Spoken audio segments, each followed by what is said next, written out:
The Philippine President Ferdinand Marcos Jr. has addressed the United Nations in New York, highlighting the vital role women play in society at a meeting of the Commission of the Status of Women.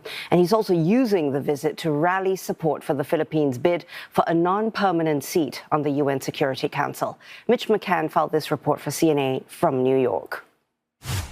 President Marcos told the United Nations Commission on the Status of Women that there is a more simple way of determining a nation's development, and it's not related to economic growth, technology or trade, he said, rather how women are doing. President Marcos sought to share successes from the Philippines when addressing member states in New York on Monday. In the Philippines, we are proud to say that we have long believed that empowering women is not merely a matter of fairness. It is a cornerstone of nation building. Filipino women have always stood at the center of our national life, as leaders in government and business, as innovators, educators, health workers, entrepreneurs, and as a steady strength within families and communities. This is the 70th session of the Commission on the Status of Women, being held until the 19th of March. And one of the key themes for this session is women's full and effective participation and decision-making in public life. The world today faces many challenges: conflict, climate change, economic uncertainty, and rapid technological transformation. But there is one principle that remains beyond question.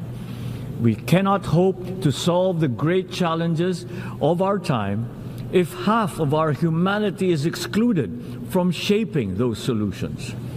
Women must be present wherever decisions are made. Meanwhile, President Marcos met with UN Secretary-General Antonio Guterres as the Philippines vies for a non-permanent seat on the UN Security Council for the 2027-2028 term. The Philippines and Kyrgyzstan are competing for the Asia-Pacific seat available on the Council, and to be successful, one will need a two-thirds vote from the General Assembly. On Tuesday in New York, President Marcos will have the chance to lay out the Philippines' position on global affairs and what it hopes to achieve on the Security Council during a special session of the General Assembly with the UN's 193 member states.